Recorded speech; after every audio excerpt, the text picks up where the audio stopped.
नमस्कार, स्वागत है आप सभी लोगों का आपके अपने YouTube चैनल एग्जाम बिल पर। साथियों, आज की क्लास में हम लोग हिंदी साहित्य के अंतर्गत राम भक्ति काव्य से संबंधित महत्वपूर्ण प्रश्नों का अध्ययन करेंगे।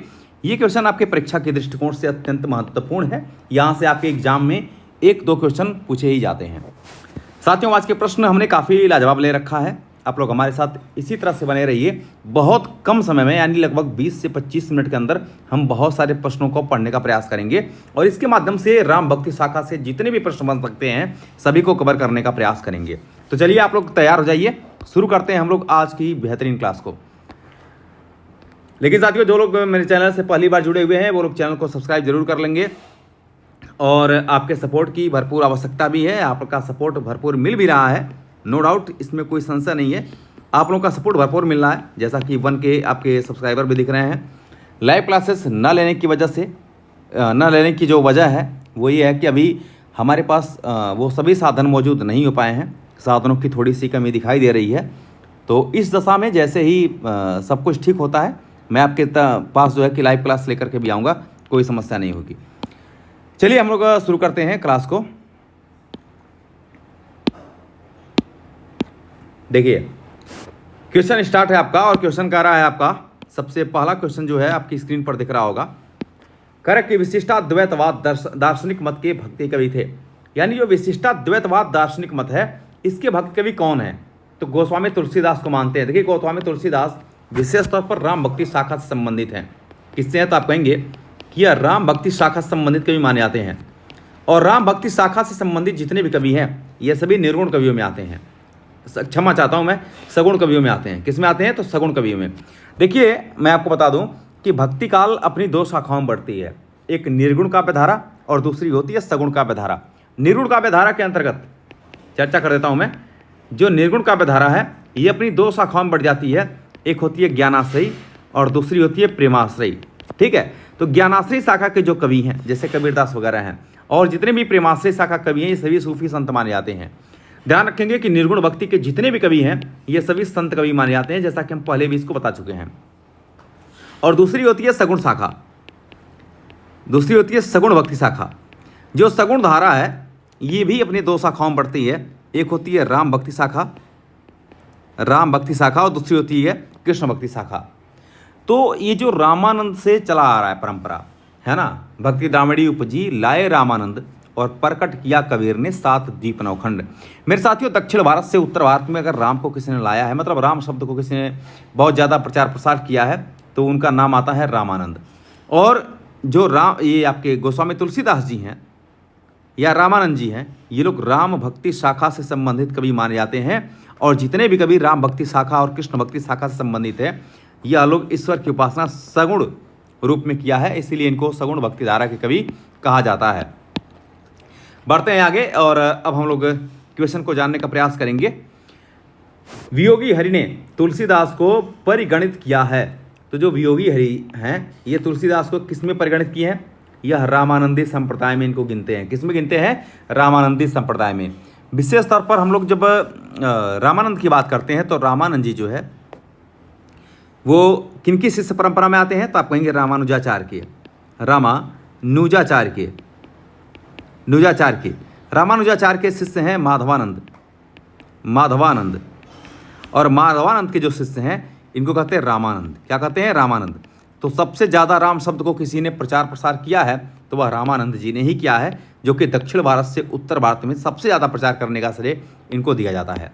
आगे बढ़ेंगे। कठिन काव्य का प्रेत कहा जाता है। तो कठिन काव्य का प्रेत, हालांकि ये जो क्वेश्चन है आपका यह रीत काल से आ गया है, खैर कोई बात नहीं है, इसको भी हम लोग जान लेते हैं। कठिन काव्य का प्रेत किसको कहते हैं? कवि केशवदास को कहते हैं, कवि केशवदास को। और किसने कहा है? तो इनको कहा है भैया आचार्य रामचंद्र शुक्ल ने, रामचंद्र शुक्ल जी ने कहा है। किसने कहा है? तो आप कहेंगे आचार्य रामचंद्र शुक्ल ने इनको कठिन काव्य का प्रेत कहा है। और केशवदास की ही एक रचना है जिसका नाम है विज्ञान गीता। क्या नाम है? विज्ञान गीता। विज्ञान गीता जो है एक आध्यात्मिक ग्रंथ माना जाता है, केशवदास का एकमात्र। हालांकि आचार्य रामचंद्र जो रामचंद्रिका ग्रंथ है इनका, रामचंद्रिका हुआ, जहांगीर जस चंद्रिका हुआ, ये सब केशवदास की ही रचनाएं मानी जाती हैं। तो जो रामचंद्रिका है इसमें भी राम के चरित्र का वर्णन किया गया है, लेकिन यह आध्यात्मिक ग्रंथ नहीं माना जाता है। इनका एकमात्र आध्यात्मिक ग्रंथ विज्ञान गीता को मानते हैं, और इसी ग्रंथ के आधार पर आचार्य रामचंद्र शुक्ल ने इनको रीत काल का नहीं बल्कि केशवदास को भक्ति काल का कवि कहा है। किस काल का? तो आप कहेंगे कि भक्ति काल का कवि कहा है। भक्ति काल का कवि कहा है। किसने कहा है? तो आप कहेंगे आचार्य रामचंद्र शुक्ल ने कहा है विज्ञान गीता के आधार पर। आगे बढ़ेंगे, देख सकते हैं कि रामचरितमानस की रचना प्रारंभ हुई। रामचरितमानस की रचना 1631 विक्रमी में, यानी संवत 1631 विक्रमी में प्रारंभ हुई थी। साथियों, रामचरितमानस की अगर हम लोग थोड़ी सी बात कर लेते हैं, रामचरितमानस बहुत कम समय में बहुत अधिक हम लोग पढ़ने का प्रयास कर रहे हैं, और हमारा उद्देश्य भी है कि यहाँ पर आपको टाइम कम लिया जाए लेकिन ज़्यादा से ज़्यादा महत्वपूर्ण प्रश्नों को कराया जाए। आपके साथ जितना भी हो सकता है, जहाँ तक हो सकता है वहाँ तक मैं हमेशा लगने का प्रयास करता हूँ, हमेशा शिद्दत के साथ लगा रहता हूँ। हमेशा मैं ये चाहता हूँ कि कहीं कहीं आप लोगों के लिए जितना भी फ़ायदेमंद चीज़ें हो सकती हैं वो हम देने का प्रयास करेंगे। बहुत सारे साथियों का कहना है कि सर अलंकार पढ़ा दीजिए, रस पढ़ाइए, छंद पढ़ाइए, समास पढ़ा दीजिए। मैं सभी कुछ का अध्ययन आपको कराऊंगा, चिंता ना करिए। बस रामचरितमानस साथियों, रामचरितमानस जो है इसकी रचना 1631 विक्रमी में हुई थी और अवधी भाषा में लिखी थी। ये किस भाषा में? तो आप कहेंगे अवधी भाषा में रचित है। अवधी भाषा में रामचरितमानस लिखा गया है। रामचरितमानस में कुल मिलाकर के कुल 7 कांड हैं। कांड मीन्स अध्याय हैं, और ये अलग अलग कांडों में व्यक्त है। सबसे बड़ा जो कांड है वो है बालकांड। बालकांड ये सबसे बड़ा और सबसे पहला कांड है। ये पहला कांड भी है।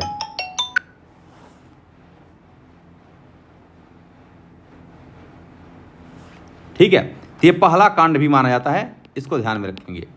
आगे आप देख सकते हैं कि वह महाकवि जिसने तमिल भाषा में रामायण की रचना किया है, तो वह महाकवि जिसने तमिल भाषा में रामायण लिखा है उनका नाम है कंब। क्या नाम है?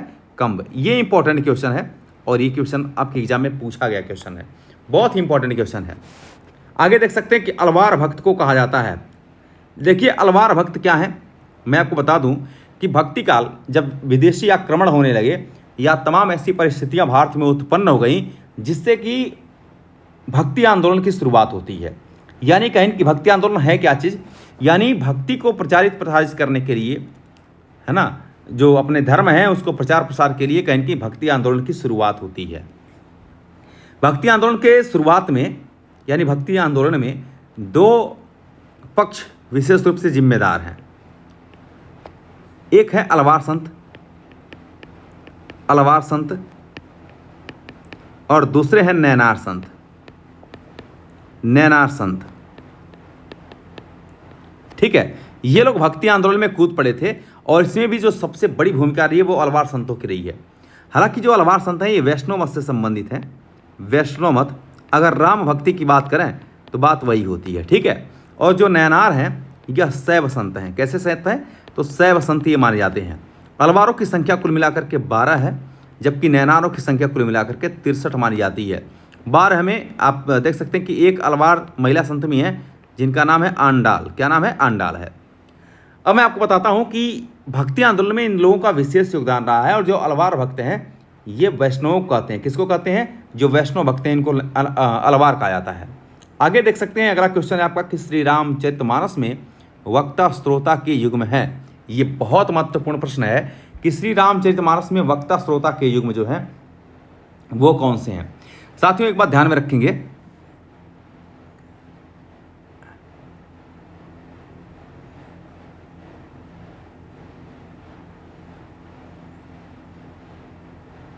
देखिए रामचरितमानस में वक्ता श्रोता, जैसे संवादों की जब हम बात करते हैं, जैसे कि शिव पार्वती संवाद, इसको वक्ता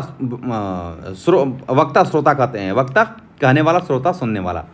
शिव पार्वती संवाद हो जाता है आपका। इसके बाद काकभूषुंडी गरुड़ संवाद होता है।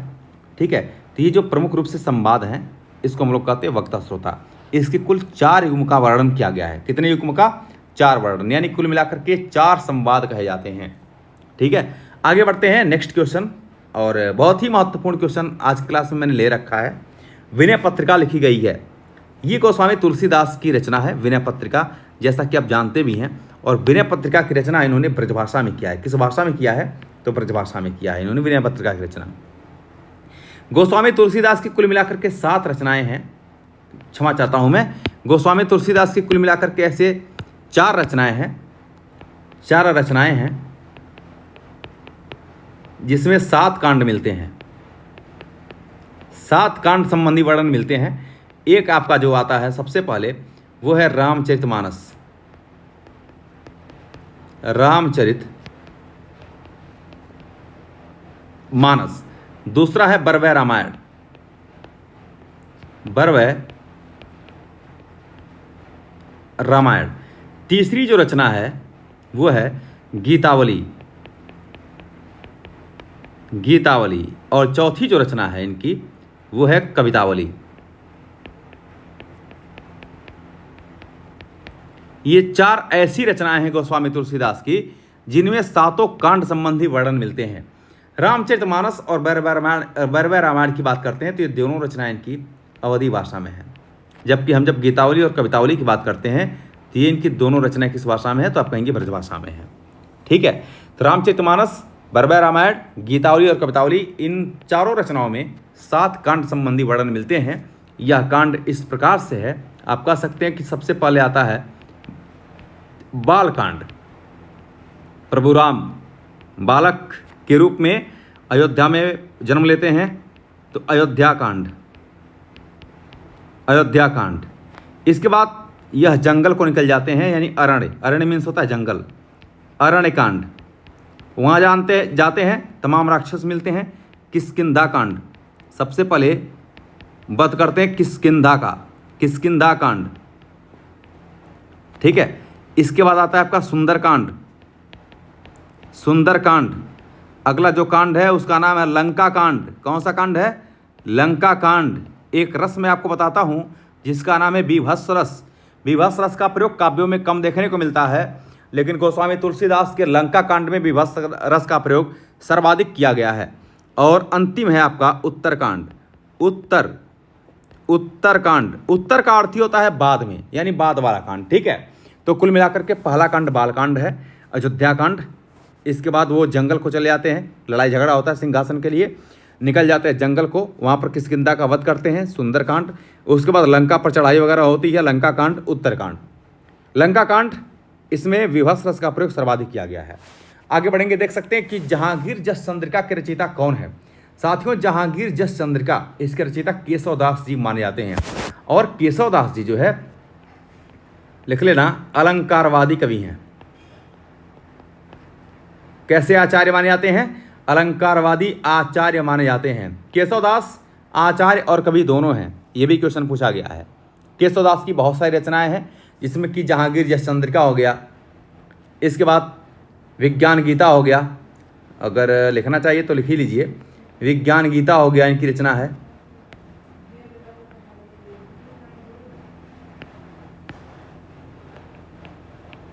विज्ञान गीता हो गया, एक रचना है रामचंद्रिका,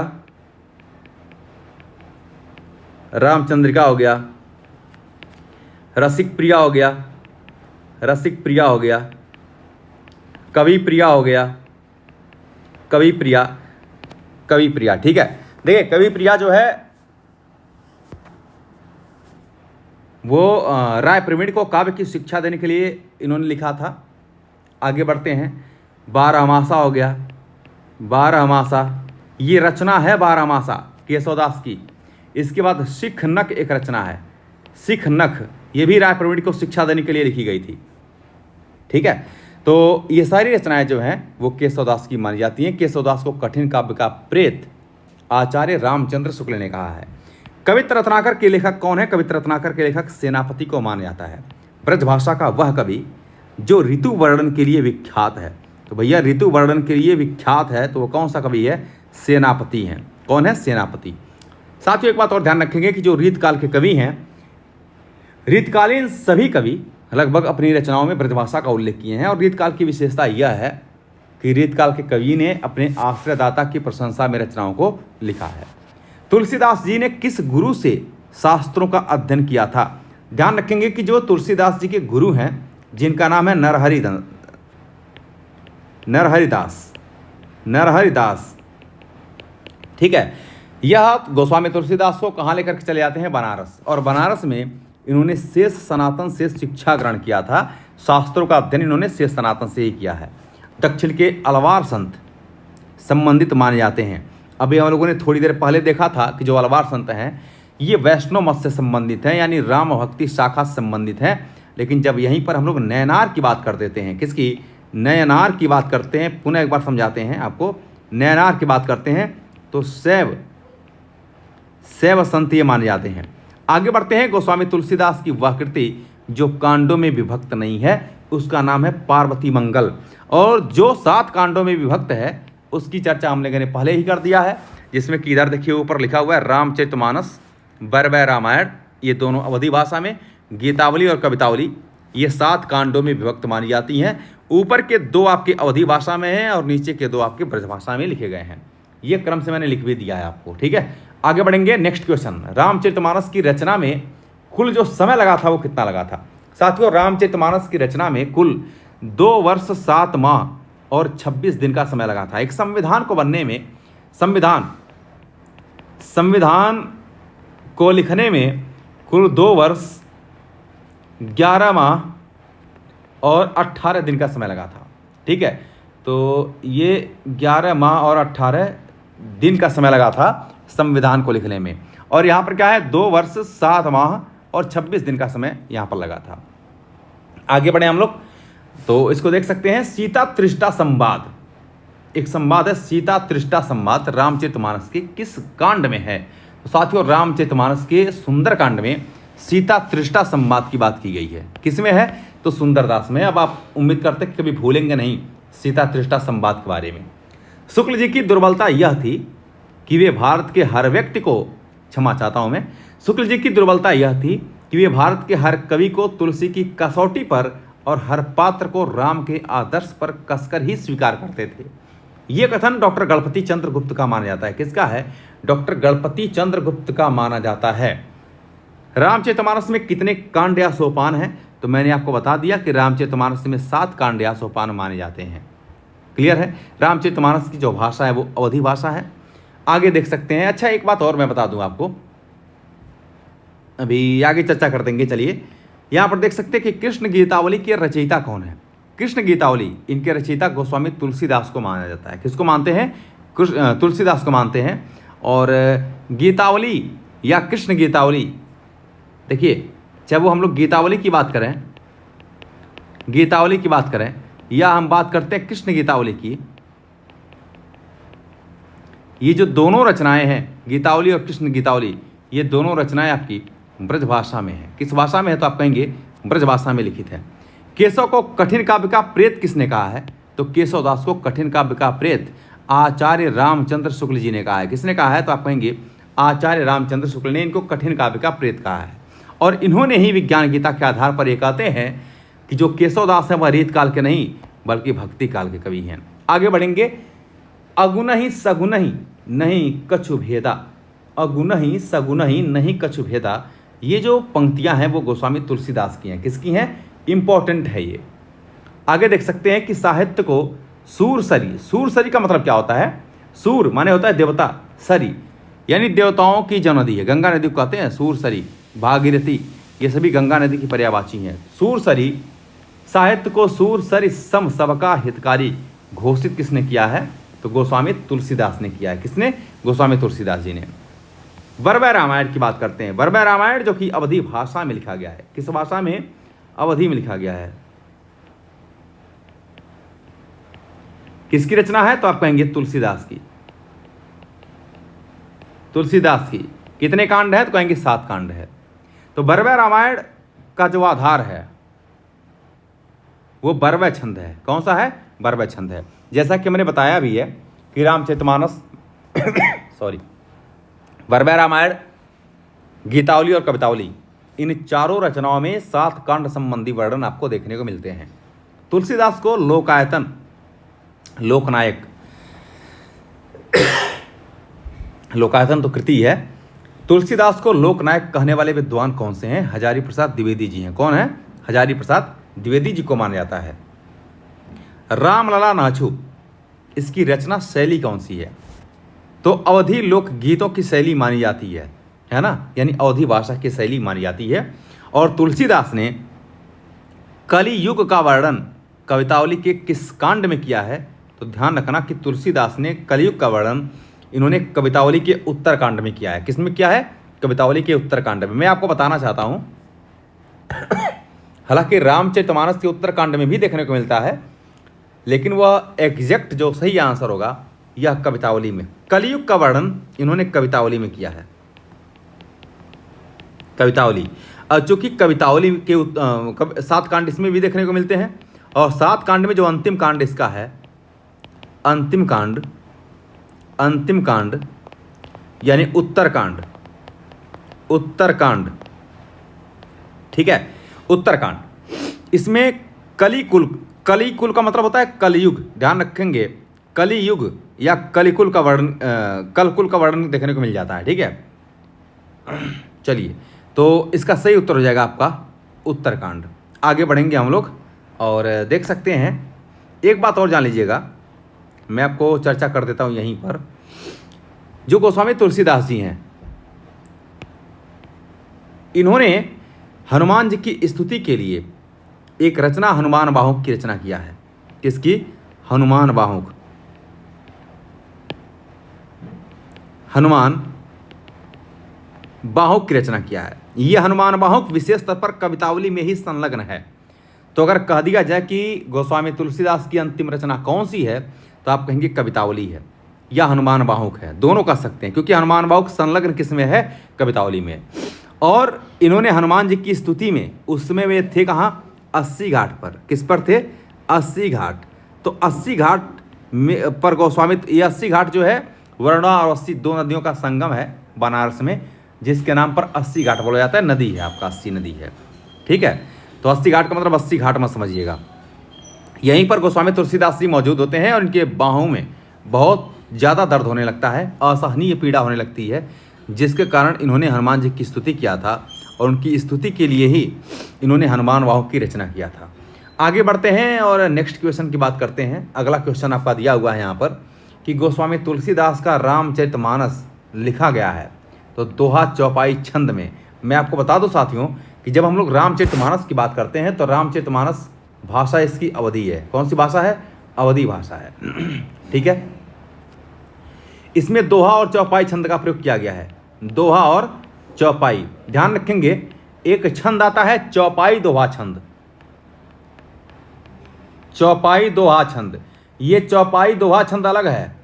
चौपाई दोहा छंद का मतलब, देखिए, दोहा चौपाई छंद का मतलब होता है कि दोहा और चौपाई छंदों का प्रयोग गोस्वामी तुलसीदास ने किसी रचना में किया गया है, यानी रामचरितमानस में इन्होंने जैसे किया है।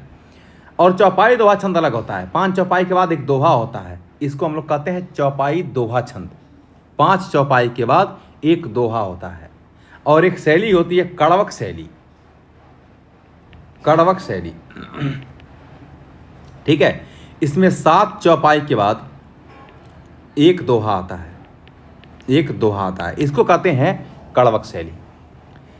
अगला क्वेश्चन है आपका कि लाज न आवत आपको दौरे आया हूं साथ। यह पंक्ति का संबंध किससे है? तो गोस्वामी तुलसीदास का है। गोस्वामी तुलसीदास की जो पत्नी है वो कहती हैं, और यहीं पर इसी पंक्ति को सुन करके गोस्वामी तुलसीदास जो है उनकी आंखों में आंसू आ जाते हैं, और उसके बाद वो घर द्वार छोड़ करके सब केवल प्रभु की भक्ति में लीन हो जाते हैं। वो कहती है, लाज न आवत आपको दौरे आया हूँ साथ, और धिक धिक ऐसे प्रेम को कहाँ कहूँ मैं नाथ। बहुत ही ये जो पंक्तियाँ हैं वो गोस्वामी तुलसीदास को हृदय से झकझोर करके रख देती हैं। उसके बाद वो राम भक्ति में विलीन हो जाते हैं। तुलसीदास की वह काव्य रचना जो सूरदास के अनुकरण पर की गई है उसका नाम है गीतावली। क्या नाम है? गीतावली है। इंपॉर्टेंट है ये। आरती कीजय हनुमान लाला की, इसके रचयिता रामानंद जी हैं। कौन है? तो रामानंद जी को माना जाता है। अब ध्यान रखेंगे कि सुंदरकांड में प्रमुख पात्र कौन था? सुंदरकांड का जो प्रमुख पात्र है ये हनुमान जी को माना जाता है। किसको मानते हैं हम लोग? हनुमान जी को। इंपॉर्टेंट क्वेश्चन है, इसको भी आप देख लेंगे। रामचरितमानस की भाषा क्या है? हमने देखा है अवधी भाषा का प्रयोग किया गया है।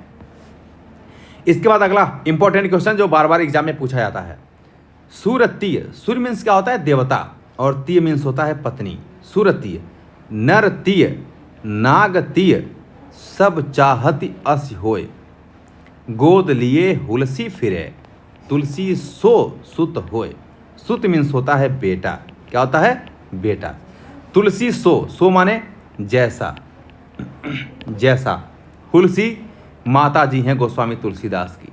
ठीक है। तो सुरतीय देवताओं की पत्नी, देवता की पत्नियां, नरतीय मनुष्यों की पत्नियां, नागतीय नागों की पत्नियां।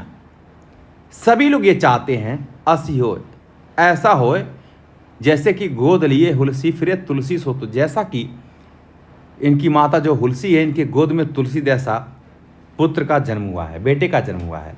एक बार की घटना है कि एक ब्राह्मण गोस्वामी तुलसीदास जी के पास जाता है और उसकी बेटी की शादी होती है। तो बोलता है कि महाराज जी मुझे कुछ पैसे रुपए चाहिए जिससे कि मैं बेटी की शादी कर सकूं। गोस्वामी तुलसीदास कहते हैं कि देखो मुझसे इससे कुछ लेना देना नहीं है, मैं इन सब चीज़ों से बहुत दूर रहता हूँ, लेकिन हाँ एक काम मैं कर सकता हूँ, तुम्हारी सहायता कर सकता हूँ। बोला कैसे? तो उन्होंने लिखते हैं वो कि सुरतीय नरतीय नागतीय सब चाहत यसी होए। इसके बाद इतनी ही पंक्तियों को लिखते हैं और कहते हैं कि जाओ कबीर के दरबार में, क्षमा चाहता हूं मैं, अकबर के दरबार में रहीमदास जी हमारे मित्र हैं, उनको ये दे देना, वहाँ से तुम्हारी सहायता हो जाएगी। और भाई रहीमदास उसमें काफ़ी प्रसिद्ध संत रहे हैं। रहीमदास को अकबर बड़ा मानता भी था। तो ये जब जाते हैं उनको देते हैं और रहीमदास जी पढ़ते हैं तो रहीमदास को बहुत बहुत गर्व होता है। और आगे लिखते हैं वो कि गोद लिए हुलसी फिरे तुलसी सो सुत होए। तो साथियों एक बात ध्यान रखेंगे कि जो ये पंक्तियां हैं, गोद लिए हुलसी फिरे तुलसी सो सुत होए, ये जो पंक्तियां हैं ये रहीम की हैं। किसकी हैं? रहीमदास की हैं। अब्दुल रहीम खान खाना इनका मूल नाम है और बैरम खान इनके पिताजी हैं जो अकबर के संरक्षक रहे हैं। ये जो पंक्तियां हैं ये किसकी हैं? तो आप कहेंगे तुलसीदास की हैं। ये दोनों पंक्तियां, तो पहली पंक्ति है तुलसीदास की और दूसरी लाइन है ये रहीमदास की है। ठीक है। आगे आप यहाँ तक मैं आज के लिए रहने देता हूँ। साथियों एक बात और कि आपको ज़्यादा से ज़्यादा सपोर्ट करना है। मैं फिर कह रहा हूँ, आपके सपोर्ट की भरपूर आवश्यकता है, भरपूर आवश्यकता है। जो भी आपको डाउट है वह कमेंट बॉक्स में ज़रूर लिखना। और साथ ही साथ जैसे कि आपने जब वीडियो की बात करते कि सर इस पर वीडियो बनाइए, इस पर वीडियो बनाइए, तो ये तो आपकी क्लास चलती रहेगी, उसका वीडियो मैं एक्स्ट्रा बना करके आपको अपलोड भी कर दिया करूँगा। अलंकार रस छंद या जो भी वीडियो हैं उनको मैं ध्यान में रख करके, यानी मैंने आपका कमेंट हमेशा पढ़ता रहता हूँ, वो सारी वीडियो हम बनाएंगे, चिंता नहीं करना है। तो आज के लिए इतना ही।